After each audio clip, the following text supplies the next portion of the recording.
उधर आगे बात करते हैं जहां पर दिल्ली में केदारनाथ मंदिर की प्रतिकृति की अगर बात करें तो बनाए जाने के विरोध में केदारनाथ धाम में भी तीर्थ पुरोहितों ने दूसरे दिन भी धरना प्रदर्शन कर नारेबाजी की है।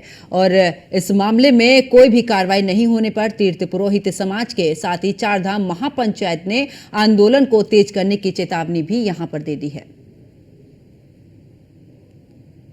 आज हमें बड़ा दुख हो रहा है कि 2013 के बाद लगातार जो है हम जो यही आंदोलन करते जा रहे हैं। कल से सावन मास शुरू होने वाला है और हमने बड़ा कुछ हम यहाँ पे सभी तीर्थ लोग अपने जजमान की तरफ से विश्व कल्याण के लिए पूजा करते हैं। लेकिन आज दुख इस चीज़ का शासन प्रशासन के द्वारा, उत्तराखंड के सरकार के द्वारा जबरन हमारे ऊपर जो ये आंदोलन थोपा गया कि आप मंदिर की सीढ़ी पर बैठ के आंदोलन किया करो। हमारे आंदोलन करने की कोई साजिश नहीं थी, हम आंदोलन करना नहीं चाहते।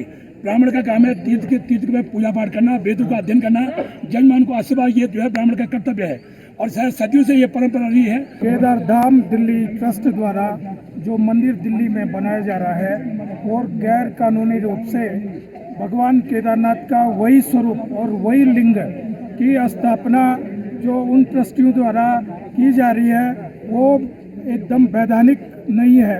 और केदारनाथ का स्वरूप या केदारनाथ का जो नाम है, धाम है, उसको हटा करके तुरंत उनके ऊपर उसकी कानूनी रूप से कार्रवाई करके उस धाम को निरस्त करके उसके परिसर को केदारनाथ का जो QR कोड है उसको हटा करके और उस रूप में केदारनाथ स्थानीय रूप में वो एक स्थानीय मंदिर के रूप में उसकी संरचना करे।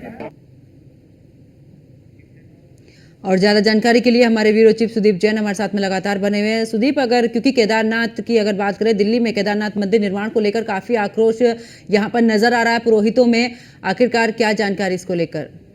जी देखिए, केदारनाथ धाम विश्वविख्यात धाम है और इसी की तर्ज पर एक केदारनाथ मंदिर का निर्माण दिल्ली में होना है, जिसका कुछ दिनों पूर्व शिलान्यास हुआ था। शिलान्यास होने के साथ ही तीर्थ पुरोहितों में, विशेषकर गढ़वाल के कई इलाकों में विरोध है, नाराजगी है।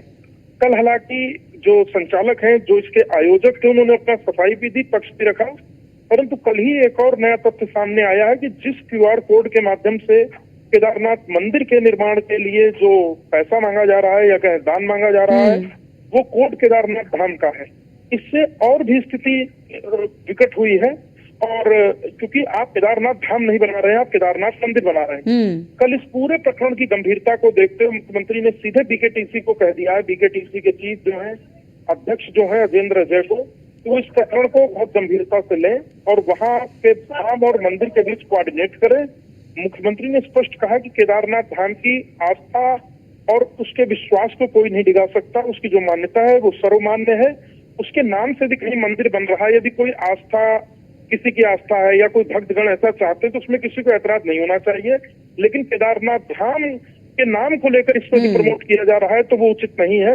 तो कल उन्होंने BKTC को निर्देश दिया, क्योंकि ये BKTC ही देखती है, बद्री केदार तीर्थ समिति जो है, जो उनकी कमेटी है, वही सारे विषयों को देखती है। तो उसके जो अध्यक्ष है अजेंद्र अजय, वो इस पूरे प्रकरण को देखेंगे और धाम और केदारनाथ मंदिर जो समिति बना रही है, उन दोनों के बीच समन्वय स्थापित करके विवाद की स्थिति न होने पाए, किसी की धार्मिक भावनाएं आहत न होने पाए, यह भी वो सुनिश्चित कराएंगे। बिल्कुल। चलिए, बहुत बहुत शुक्रिया सुदीप जैन हमारे साथ जुड़ने के लिए, तमाम जानकारी साझा करने के लिए।